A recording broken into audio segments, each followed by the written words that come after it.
یہ ختم نبوت کے حوالے سے میرا تو سٹانس یہی ہے میرے بھائیوں کہ نبی صلی اللہ علیہ وآلہ وسلم کے بعد جو شخص بھی چاہے وہ امتی نبی کا دعویٰ کر کے آپ صلی اللہ علیہ وآلہ وسلم کی ختم نبوت کے اوپر ڈاکہ مارے، یا وہ بزرگ پرستی کا جو ایک سلسلہ چل رہا ہے اس کے نام کے اوپر کشف اور الہام کے ذریعے کوئی اللہ تعالیٰ کے ساتھ ڈیوائن تعلق کسی کا مانے۔ بسم اللہ الرحمن الرحیم۔ السلام علیکم دوستو، آپ نے دیکھا اور سنا کہ جو الہام اور کشف کا عقیدہ رکھتے ہیں انہوں نے بھی ختم نبوت پر ڈاکہ ڈالا ہے۔ الہام اور کشف اس کا عقیدہ سنی بھی رکھتے ہیں، شیعہ بھی رکھتے ہیں، وہابی بھی رکھتے ہیں، دیوبندی بھی رکھتے ہیں۔ تو اس کا مطلب یہ ہوا کہ پھر سب نے ڈاکہ ڈالا ختم نبوت پر، یعنی اتنا بڑا جاہل ہے کہ اس کو یہ نہیں پتا کہ الہام کہتے کیسے ہیں اور الہام کا حکم کیا ہے۔ کیا اس سے کوئی شرعی حکم ثابت ہوتا ہے؟ ہرگز نہیں۔ دوستو پہلے میں آپ کو دکھاتا ہوں الہام وکی شیعہ حضرات بھی الہام کو مانتے ہیں۔ اگر الہام کو ماننے والا اور کشف کو ماننے والا ختم نبوت پر ڈاکہ ڈالنے والا ہے تو سب سے پہلے پھر شیعہ حضرات ختم نبوت پر ڈاکہ ڈالنے والے ہیں۔ یہ آپ کے سامنے ہے وکی شیعہ، آپ نیٹ پہ دیکھیں وکی شیعہ، اس میں شیعہ حضرات کی یہ ویب سائٹ ہے، پوری اس کی تفصیل لکھی ہے، اس کا معنی بیان کیا، اپنا عقیدہ ظاہر کیا ہے کہ الہام کو مان رہے ہیں۔ اور اسی طرح اگر الہام اور کشف کو ماننے والے ختم نبوت پر ڈاکہ ڈالنے والے ہیں، یہ صرف اولیاء کرام کے بغض میں ایسی باتیں کر رہا ہے، یہ تحقیق کرے تو اس کو غیر مقلدین بھی مانتے ہیں، ان کا بھی عقیدہ الہام اور کشف کا۔ اگر الہام اور کشف کو ماننے سے ختم نبوت پر ڈاکہ ڈالنا ہے تو پھر غیر مقلدین وہابی بھی وہ بھی ختم نبوت پر ڈاکہ ڈال رہے ہیں۔ یہ محدث فورم ہے غیر مقلدین کا، انہوں نے پوری اس کی تفصیل بیان کی ہے کہ الہام کیا ہوتا ہے، اور اہل سنت پہلے ہی بیان کر چکے ہیں کہ اللہ تبارک و تعالی ہر انسان پر اس نے ایک فرشتہ مقرر کیا ہے اور ایک جن۔ جو فرشتہ اس کے دل میں اچھی باتیں ڈالتا ہے اسے الہام کہتے ہیں، رب کی طرف سے ڈالتا ہے، اور جو شیطان اس کے دل پر باتیں ڈالتا ہے تو اسے وسوسہ کہتے ہیں، اور شیطانی چیزیں ہوتی ہیں۔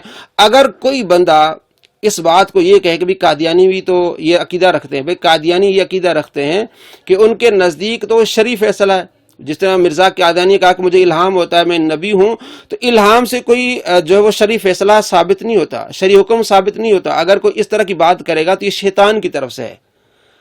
اگر قادیانی عقیدہ رکھتے ہیں تو وہ غلط طریقے پر جا کے رکھتے ہیں۔ اسی طرح مسلمان قیامت کا عقیدہ رکھتے ہیں، قادیانی بھی رکھتے ہیں۔ تو کیا مسلمان اگر قادیانیوں والا عقیدہ رکھتے ہیں؟ ہرگز نہیں۔ قادیانیوں کا قیامت کا عقیدہ اپنا الگ سے ہے اور مسلمانوں کا الگ سے۔ اگر یہ دیکھا جائے کہ قادیانی قیامت کا عقیدہ رکھتے ہیں، تم بھی رکھتے ہو، تو تم بھی قادیانی والا عقیدہ ہے، تو یہ ان لوگوں کے لیے سبق ہے جو یہ کہتے ہیں کہ الہام کا عقیدہ قادیانی بھی رکھتے ہیں اور آپ بھی رکھتے ہیں۔ تو ان کے لیے جواب یہ کہ قیامت کا عقیدہ قادیانی بھی رکھتے ہیں اور آپ بھی رکھتے ہیں، تو پھر آپ کا عقیدہ قادیانی والا ہوا؟ نہیں۔ بات سمجھنے والی ہے کہ مسلمانوں کے نزدیک الہام یہ ہے کہ اللہ تبارک و تعالیٰ کسی مسلمان کے دل میں فرشتے کے ذریعے کوئی اچھی بات ڈال دے، وہ صرف اس کے لیے ہے اور کسی کے لیے حجت نہیں ہے، اور اس سے کوئی شرعی حکم ثابت نہیں ہوتا۔ اور اس بارے میں یہ محدث فورم سے میں آپ کو دکھا رہا ہوں، وہ کیا کہہ رہے ہیں کہ الہام کا معنی کیا ہے۔ امام راغب اصفہانی رحمۃ اللہ فرماتے ہیں کسی شخص کے دل میں کوئی بات القاء کر دینا، لیکن یہ لفظ ایسی بات کے القاء کے ساتھ مخصوص ہو چکا ہے جو اللہ تعالیٰ کی جانب سے کسی شخص کے دل میں ڈال دی جائے۔ اور اس کے بارے میں آگے قرآن پاک کی دلیل بھی دیتے ہیں غیر مقلدین وہابی، کہتے ہیں وَنَفْسٍ وَمَا سَوَّاهَا فَأَلْهَمَهَا فُجُورَهَا وَتَقْوَاهَا، قسم نفس کی اور اسے درست کرنے کی، پھر اللہ تعالیٰ نے اس نفس کو برائی سے بچنے اور پرہیزگاری اختیار کرنے کی سمجھ عطا فرمائی۔ پھر آگے قرآن سے وہ ثابت کرتے ہیں کہ الہام ہے۔ الہام کی دوسری صورت یہ ہے کہ بعض اوقات اللہ تعالیٰ کی طرف سے کسی نیک صالح مسلمان کے دل میں حالت بیداری میں کوئی اچھی بات ڈال دی جاتی ہے جس کا تعلق مستقبل کی کسی غیبی بات سے ہوتا ہے۔ اگر یہ الہام انبیاء کی طرف کیا جائے تو یہ بمنزلہ وحی شمار ہوتا ہے، مگر غیر انبیاء کا الہام وحی نہیں کہلا سکتا، بلکہ یہ وحی کے مقابلے میں انتہائی کمزور اور خواب کے مشابہ ہوتا ہے۔ اور آگے کہتے ہیں الہام اور وسوسہ میں فرق کیا ہے۔ غیر مقلدین وہابی لکھتے ہیں اللہ تعالیٰ نے ہر انسان کے ساتھ ایک فرشتہ اور ایک شیطان مقرر کر رکھا ہے۔ شیطان انسان کے دل میں وسوسے اور برے خیالات، جبکہ فرشتہ اچھے خیالات پیدا کرتا رہتا ہے۔ جب کسی شخص کے دل میں اچھا خیال آئے تو اسے سمجھ لینا چاہیے کہ یہ اللہ کی طرف سے ہے، اور اسے ہی الہام بھی کہا جاتا ہے، یہ اسے الہام کہا جاتا ہے۔ اور اگر کوئی برا خیال آئے تو پھر وہ شیطان کی طرف سے پیدا کردہ وسوسہ ہوتا ہے، انسان کے دل میں اسے وسوسہ کہا جاتا ہے۔ یہ محدث فورم میں غیر مقلدین لکھتے ہیں۔ آپ صلی اللہ تعالی علیہ وآلہ وسلم نے ارشاد فرمایا، تم سے پہلی امتوں میں محدث ہوا کرتے تھے، یعنی جنہیں الہام ہوا کرتا تھا، میری امت میں اگر کوئی محدث ہے تو وہ عمر ہے رضی اللہ تعالیٰ عنہ۔ اور اس کی شرح کرتے ہوئے علامہ ابن حجر اسقلانی رحمۃ اللہ علیہ فرماتے ہیں کہ آپ صلی اللہ تعالیٰ علیہ وآلہ وسلم نے بالخصوص عمر رضی اللہ تعالیٰ عنہ کا نام لیا، یہ آپ کی خصوصیت ہے۔ اس کے علاوہ دوسرے صحابہ بھی محدث جن الہام ہوتا ہے، یعنی جن کے دلوں میں اچھی باتیں ڈلتی ہیں۔ اور علامہ عینی رحمۃ اللہ علیہ لکھتے ہیں کہ اگر کا معنی یہاں یقین کا معنی ہے، کہ اگر میری امت میں، اگر کا معنی ہم یقین کریں گے کہ میری امت کا محدث عمر رضی اللہ تعالیٰ عنہ ہے، تو حضرت عمر رضی اللہ تعالیٰ عنہ کے کہنے اور ان کی تمنا سے کتنی آیات کا نزول ہوا۔ تو محدثین بھی لکھتے ہیں کہ آپ صلی اللہ تعالیٰ علیہ وآلہ وسلم کے بعد بھی الہام اس طرح ہے کہ جیسے دل میں کوئی اچھی بات ڈالنا، اچھی بات کا آنا۔ تو آپ کی امت کا محدث کون ہے سب سے بڑا؟ عمر رضی اللہ تعالیٰ عنہ ہے۔ ابن حجر اسقلانی لکھتے ہیں، علامہ عینی لکھتے ہیں، دوسرے محدثین لکھتے ہیں۔ اور یہ جو حدیث پیش کی جاتی ہے کہ آپ صلی اللہ تعالیٰ علیہ وآلہ وسلم فرمایا کہ اب نبوت کا دروازہ بند ہو گیا، اب صرف ایک سچے خواب ہو گئے، اس کے علاوہ نبوت کی جتنی بھی چیزیں وہ ختم ہو گئیں، تو الہام نبوت کا کوئی خاصہ نہیں ہے۔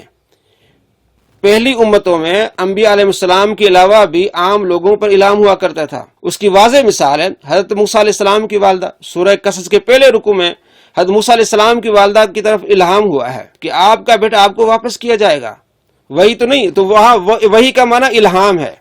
تو پہلی امتوں میں بھی انبیاء علیہ السلام کے علاوہ بھی وہی یعنی الہام ہوتا تھا، اور یہ الہام انبیاء یعنی نبوت کا خاصہ نہیں ہے۔ تو اس لیے آپ صلی اللہ تعالیٰ علیہ وآلہ فرمایا کہ نبوت کے خاصے ختم ہوئے، صرف اچھے خواب ہوں گے۔ تو یہ جو الہام ہے یہ نبوت کا خاصہ نہیں ہے، یعنی کہ غیر انبیاء پر بھی الہام ہوتا رہا ہے۔ اور یہ تمام کا عقیدہ ہے، سنی ہوں، وہابی ہوں، شیعہ ہوں، تمام یہ کہتے ہیں کہ الہام ہوتا ہے۔ اگر یہ ڈاکہ ڈالنا ہے تو یہ سارے کے سارے نعوذ باللہ یہ ڈاکہ ڈالنے والے ہوں گے ختم نبوت پر، یہ محدثین بھی ڈاکہ ڈالنے والے ہیں ختم نبوت پر، کیا امام بخاری بھی ہوں گے ڈاکہ ڈالنے والے ختم نبوت پر، علامہ عینی، ابن حجر اسقلانی رحمۃ اللہ علیہ۔ تو یہ تمام محدثین نے اس بات کو لکھا ہے کہ الہام یہ کہ دل میں بات ڈالنا، اور اگر اس سے کوئی بندہ کوئی دلیل لے لے یا یہ دعویٰ کر دے کہ میں نبی ہوں نعوذ باللہ من ذالک، تو یہ کفر ہوگا، وہ الہام نہیں، وہ کفریہ باتیں کر رہا ہے، یہ صرف اس چیز کا وہ سہارا لے رہا ہے۔ تو یہ آپ کے سامنے میں نے آپ کو بتایا کس طرح اس کے دل میں بغض ہے اولیاء کرام کا، اصل بات کو چھپا رہا ہے، اور اس کی آڑ میں، قادیانی کو آڑ میں اولیاء کرام کا اس کے جو دل میں بغض ہے وہ اپنا نکال رہا ہے۔ الہام آپ کے سامنے اور اس کی وضاحت میں نے آپ کو بتا دی۔ السلام علیکم ورحمۃ اللہ وبرکاتہ۔